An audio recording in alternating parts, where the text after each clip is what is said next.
د مسلمانانو یو خلیفه و چې واک او ځواک یې د نړۍ تر ګوټ ګوټه رسېدلی و. دی به راووتو، وریځو ته به یې کتل، ورته ویل به یې چې هر ځای کې چې باران وروي وی وروه، باران به نه وروي مګر زما تر حاکمیت لاندې ځمکه به وي. یا په بل عبارت د به وریځو ته ویل چې هر ځای کې چې باران وروي وی وروه، ګټه یې ما ته رارسیږي. د هارون الرشید دی د مسلمانانو پیاوړی خلیفه، په تاریخ کې ځلانده نوم لري. د یو ښه عادت درلود، علماو ته به ورتو او ورته ویل به یې چې ماته نصیحت وکړئ. یوه ورځ یو عالم سره مخامخ شو او ترې وغوښتل چې دته نصیحت وکړي. عالم ترې وپوښتل چې ستا پلار او نیکونه چیرته دي؟ ده ورته ویل چې هغوی وفات شوي. عالم بیا پوښتنه وکړه چې د دوی قبرونه چیرته دي؟ ویل چې هغه ځای کې دي. ویل چې د دوی قصرونه کوم ځای کې دي؟ هارون الرشید ورته ویل چې هغه یې قصرونه دي. عالم ورته ویل د دوی قصرونه د دوی په قبرونو کې دوی ته هیڅ ګټه نه کوي. په دې هیله چې دغه ستا قصرونه تا ته په قبر کې ګټه وکړي.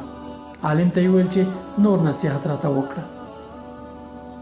عالم ورته ویل لو دامت لغیرک ما وصلت الیک، که دا ستا مقام بل چاته پاتې کېدی تا ته به نه ورسېدلی.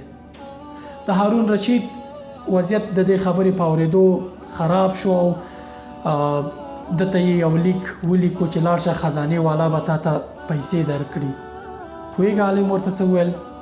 اتظن ان الله یرزقک وینسانی، آیا ته ګمان کوي چې الله تعالی به تا ته روزي درکوي او ما به هیروي؟ څه موده وروسته دی ناروغ شو او د مرګ په بستر پرېوت.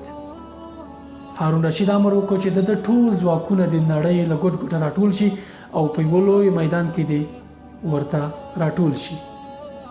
ځواکونه راټول شول، د تورو شرنګا وه او ځواکونه په میدان راټول شوي وو، سره و اخر نه معلومېدو، شمېر یوازې الله تعالی ته معلوم و.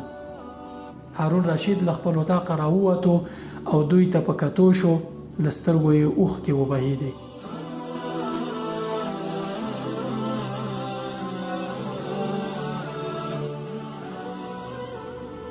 پاس اسمان ته یې وکتل او الله تعالی ته یې وویل چې ای هغه ربه چې هیڅ پاچایي یې زوال نه لري، پر هغه چا ورحمېږه چې پاچایي او خلافت یې ختمېدونکی دی.